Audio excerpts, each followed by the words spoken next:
जय हिंद सभी साथियों को। साथियों, अब सबका एडमिट कार्ड डाउनलोड हो गया है इंडियन नेवी ट्रेड्समैन का, और सभी को एग्ज़ाम सेंटर भी पता चल गया है। अब सिर्फ आपका बचा है तो एग्ज़ाम ही बचा है। लेकिन उससे पहले आपकी कुछ महत्वपूर्ण बातें हैं एग्ज़ाम से पहले। वो महत्वपूर्ण बातें क्या हैं वो थोड़ा हम समझ लेते हैं, उस पर थोड़ी सी हम चर्चा कर लेते हैं।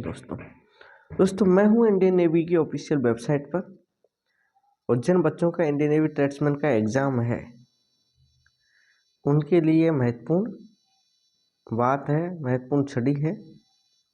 क्या है दोस्तों? एग्ज़ाम का एक दिन बचा है आपके पास। कल आपका एग्ज़ाम है, तो आज का दिन है। तो इस वीडियो में बात करने वाला हूँ आपके एग्ज़ाम से पहले आपकी जो महत्वपूर्ण बातें हैं, जो आपके लिए इम्पोर्टेंट हैं, जिन पर आपको विचार करना है। वो महत्वपूर्ण बातें क्या है? मैं 5 ऐसी बातें बताऊंगा जो आपको एग्ज़ाम में हेल्पफुल रहेगी पेपर के लिए। अब क्या बातें हैं वो मैं आपको बता देता हूँ दोस्तों। पहली बात है जो है आपकी कि सबको जो डॉक्यूमेंट लेके जाना है वो क्या लेके जाना है वो भी मैं बता दूं दोस्तों, क्योंकि छोटी सी जो गलती होती है उसकी वजह से आपको एग्ज़ाम से बाहर कर दिया जाता है, वो बहुत गलत है दोस्तों। ठीक है, तो पहली बात है आपको लेके क्या जाना है। तो आपको सिर्फ 3 ही डॉक्यूमेंट है जो आपको लेके जाने हैं। 3 डॉक्यूमेंट क्या है? पहला डॉक्यूमेंट है आपका कि जो एडमिट कार्ड आपका आया है, जो पहले एडमिट कार्ड आ गया है 30-31 तारीख में जो एडमिट कार्ड आ गया है, वो एडमिट कार्ड आपको लेके जाना है। दूसरी जो एडमिट कार्ड लेके जाना है वो है जो एग्ज़ाम सेंटर की जो स्लिप आई है बाद में 72 घंटे पहले जो एग्ज़ाम की स्लिप आई है, वो एग्ज़ाम स्लिप भी आपको लेके जानी है। तीसरा डॉक्यूमेंट आपका आईडी प्रूफ लेके जाना है। एक आईडी प्रूफ। एक आईडी प्रूफ क्या है?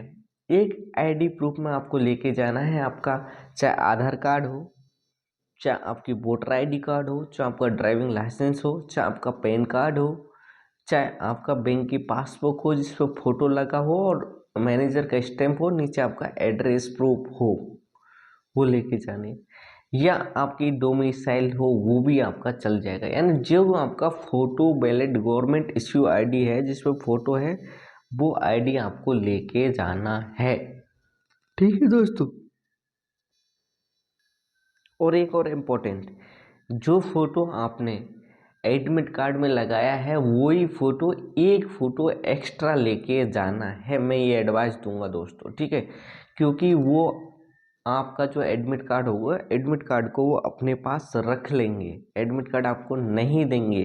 तो एक आपको एडमिट कार्ड की जीरोक्स करके घर पर रख लेना है, एक जीरोक्स करके घर पर रख लेना है। ठीक है दोस्तों, तो आपको एडमिट कार्ड की जीरोक्स घर पर रख लेना है। आपको एडमिट कार्ड लेके जाना है। एडमिट कार्ड के साथ जो एग्ज़ाम सेंटर की जो स्लिप आई है वो स्लिप लेके जाना है, प्लस आपको एक फ़ोटो लेके जाना है, प्लस आपको एक फ़ोटो आईडी लेके जाना है। बाकी आपके ओरिजिनल डॉक्यूमेंट लेके नहीं जाना है, क्योंकि आप ले जाते हैं दोस्तों, कहीं गिर जाते हैं, भूल जाते हैं, कोई चोरी हो जाते हैं, उसके बाद फिर आपका सिलेक्शन प्रोसेस में आप बाहर हो जाते हैं अगले स्टेप के लिए दोस्तों। ठीक है, तो आपको एक्स्ट्रा जो डॉक्यूमेंट है वो लेके नहीं जाना है। पहला डाउट क्लियर हो गया सभी का। दूसरा, बच्चे कह रहे हैं कि सर वहाँ बैग वैग रखने की कोई फैसिलिटी हमें दी जाएगी या नहीं जाएगी? दोस्तों ये एग्ज़ाम सेंटर पर निर्भर करता है। बहुत से 10 रुपये 20 रुपये लेके आपको बैग रखने की फैसिलिटी दे देते हैं, लेकिन कुछ हैं जो नहीं दे पाते। तो दोस्तों ज़्यादा सामान ना ले जाएं। जिनके एग्ज़ाम सेंटर हैं जहाँ है वो वहाँ देख लें दोस्तों। ठीक है, जो फैसिलिटी है एग्ज़ाम सेंटर पर होगी उसमें कोई कुछ नहीं कर सकता दोस्तों। ठीक है, आगे हम बात करें, ये हो गई। अभी सबसे इम्पोर्टेंट जो बात है वो सब बच्चों का यही क्वेश्चन आ रहा है कि सर जो SC ST वाले हैं उनको क्या ट्रैवलिंग खर्चा मिलेगा, आना जाने का खर्चा मिलेगा या नहीं मिलेगा? तो दोस्तों ये खर्चा नहीं दिया जाएगा आपको। ठीक है, बाकी एग्जाम्स में दिया जाता है वो अलग बात है, लेकिन आपको नेवी ट्रेड्समैन के अंदर वो आपको फैसिलिटी नहीं मिलेगी, आपको नहीं दिया जाएगा। ठीक। अगला बच्चे कह रहे हैं कि सर कितने क्वेश्चन हमें करना चाहिए कि हम पास हो जाएं। तो दोस्तों देखो, नेगेटिव मार्किंग है नहीं इसके अंदर, तो मैं आपको एक एडवाइस दूंगा कि आप 100/100 ही सॉल्व करें, 100 के 100 ही क्वेश्चन करके आए, क्योंकि इसके अंदर कोई भी नेगेटिव मार्किंग नहीं है। आपके आते हैं तो आपको 100/100 ही सॉल्व करने हैं दोस्तों, ठीक है। तो उसमें तो कोई सोचने विचारने वाली बात है ही नहीं। अगर आपको आ रहे हैं तो आपको 100 के 100 ही क्वेश्चन सॉल्व करके आना है, ठीक है। अब जितने क्वेश्चन आपको आ रहे हैं उतने तो आपको सही करने हैं। उसके ऊपर के क्वेश्चनों में आपको करना क्या है, 4-4 का सेट बनाना है सभी में। कितने का? 4-4 का सेट बनाना है। और 4-4 के सेट में आपको देख लेना है बी, पहले 4 में बी दे दिया, दूसरे में डी दे दिया, तीसरे 4 में आपने सी दे दिया, अगले 4 में आपने ए दे दिया। इस हिसाब से सेट बना के देना है, क्योंकि उसमें आपको 4 में से एक क्वेश्चन सही होने की पॉसिबिलिटी बढ़ जाती है। जब बढ़ के जाते होना ही है 4 में से एक, तो ठीक है। तो आपका ऐसे ही कई बार तो 4 में से 2 भी कुछ सही निकल जाए, 3 भी सही निकल जाए, ठीक है। तो आपको यही करना है कि 4-4 का सेट बना के ए बी बी सी सी इस हिसाब से देना है। आपको नहीं आता है उसके बाद ऊपर के क्वेश्चनों में, ठीक है। जितना आता है उतना तो आपको करना ही है, उसके बाद आपको नहीं आता है तब ये प्रक्रिया अपनानी है। 4-4 का सेट बनाना है, या तो चारों में ए देना है, या चारों में बी देना है, या चारों में सी देना है, ठीक है। ये तुक्का कैसे लगाना है वो भी मैंने बता दिया, ठीक है। आगे हम बात करें, इसके बाद अगला जो आपका मेन इंपॉर्टेंट बात है कि देखो, आप फौज में भर्ती होने के लिए जा रहे हो, तो आपको सबसे पहली बात है कि आपको एग्ज़ाम सेंटर में डिसिप्लिन बना के रखना है। किसी से कोई गलत नहीं बोलना है, कोई गाली गलौज नहीं देना है। आपको एग्ज़ाम प्रक्रिया से बाहर किया जा सकता है अगर आपने बदमाशी की। इसके पूरे राइट्स हैं आपके इन्विजिलेटर पे, जो आपका एग्ज़ाम वहाँ पर लेंगे, उनके पास पूरे इसके अधिकार हैं। अगर आप कुछ गलत करते हैं तो आपको बाहर कर दिया जाएगा, ठीक है। और जो बच्चे, मेरे को कहना नहीं चाहिए लेकिन मैं कह रहा हूँ, जो बच्चे जुगाड़ के उसमें हैं तो भाई सतर्क रहें, अपने हिसाब से ही देखें, ठीक है। अगली बात यह है, आपका एग्ज़ाम होने के बाद जब आप एग्ज़ाम में प्रवेश कर जाओगे तो आपको एग्ज़ाम के अंदर बायोमेट्रिक प्रक्रिया से गुजरना पड़ेगा। पहले आपका बायोमेट्रिक लिया जाएगा, आपके अंगूठा, आपका फ़ोटो, आपका साइन, वहीं पर एक लाइव फ़ोटो भी आपका खींचा जाएगा। बायोमेट्रिक में अंगूठा लगेगा, सब कुछ लगेगा। उसके बाद आपको सीट अलॉट की जाएगी, एग्ज़ाम में बैठने का जो आपका कंप्यूटर वो अलॉट किया जाएगा, ठीक है। अगला, समय से पहले आप अपना कंप्यूटर ना खोलें। कंप्यूटर तभी खोलें जब आपका टाइम स्टार्ट हो, ठीक है। आपको जनरली लॉगिन करना है, लॉगिन करके रेडी रखना है, ठीक है। कई बार क्या होता है, हम जल्दी के चक्कर में खोल देते हैं, फिर टेक्निकल इश्यू हो जाता है और आपका एग्ज़ाम बीच में रुक जाता है। तो ऐसा नहीं करना है, हड़बड़ाना नहीं है, जल्दीबाजी नहीं करनी है। आपको पूरा टाइम दिया जा रहा है, 90 मिनट का टाइम है, आपको 1.5 घंटे का टाइम दिया जा रहा है। बहुत बड़ी बात है, छोटे छोटे क्वेश्चन आएंगे, 1.5 घंटा बहुत बड़ी बात है।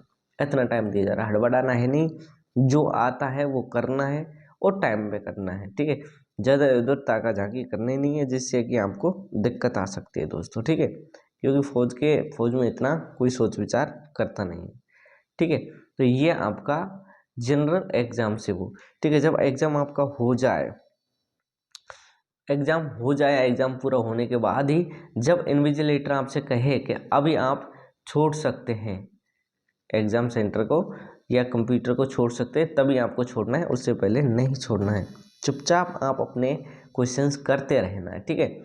आपको ज़्यादा ये दिखाने की ज़रूरत नहीं है कि मेरा हो गया, मैं निकल रहा हूँ, मैं जा रहा हूँ। जित हो गया उसके बाद ही आपको छोड़ना है, ठीक है। लास्ट में जब तक सबमिट लिखा नहीं आ जाए तब तक आपको नहीं छोड़ना। जब आप कंप्यूटर में एग्ज़ाम दे दोगे उसके बाद जब सबमिट लिखा आ जाएगा तभी आपको छोड़ना है, ठीक है। अगली हम बात करें कि जो आप जब अटेम्प्ट कर रहे होंगे तो आपको सेव करके जब नेक्स्ट पे जाना है, पहला आपका करने के बाद ही नेक्स्ट पे जाना है दोस्तों, ठीक है। ये आपको काउंटिंग रखनी है, पेन आपको लेके जाना नहीं है, कुछ आपको लेके जाना नहीं है, कुछ भी लेके नहीं जाना है, यहाँ तक कि पानी की बोतल भी लेके नहीं जाना है। ठीक है, वो मैंने वीडियो इस पे सेपरेट बना रखी है, क्या ले जा सकते हैं क्या नहीं ले जा सकते दोस्तों। ठीक है, एक क्वेश्चन सॉल्व करने के बाद ही अगले क्वेश्चन पे आपको प्रोसीड किया जाएगा कंप्यूटर के एग्जाम में। ठीक है, तो ये बात थी आपकी। तो दोस्तों जनरल जो आपके क्वेश्चन है, अगर इसमें भी कोई डाउट रहता है तो कमेंट करके ज़रूर बताएं, लेकिन जिनके एग्ज़ाम सेंटर दूर हैं वो निकल जाएं प्लीज़, वो इंतज़ार ना करें, क्योंकि अभी आपके पास ज़्यादा टाइम बचा नहीं है। मेरी तरफ से आपको ऑल द बेस्ट, सभी अच्छा करके आए, ऐसी मैं भगवान से प्रार्थना करता हूँ। मेरे जितने भी सब्सक्राइबर हैं उनमें से सभी को मैं ये एडवाइस देता हूँ दोस्तों। ठीक है, और बेस्ट ऑफ लक है मेरी तरफ से। भगवान से प्रार्थना करता हूँ कि सभी का सिलेक्शन हो जाए, लेकिन सिलेक्शन तो आपको जितनी पोस्ट है उतने का ही होगा, लेकिन जिसकी मेहनत अव्वल होगी, जिसने इंस्ट्रक्शंस को फॉलो किएंगे, मेहनत से भी नहीं होता दोस्तों। ठीक है, उसके रूल रेगुलेशंस को जिसने फॉलो किया होगा उसका सिलेक्शन डेफिनेटली होने वाला है, उसको कोई नहीं रोक सकता। ठीक है, तो बेस्ट ऑफ लक, मिलते हैं नई वीडियो में नए टॉपिक के साथ, तब तक के लिए जय हिंद, वंदे मातरम।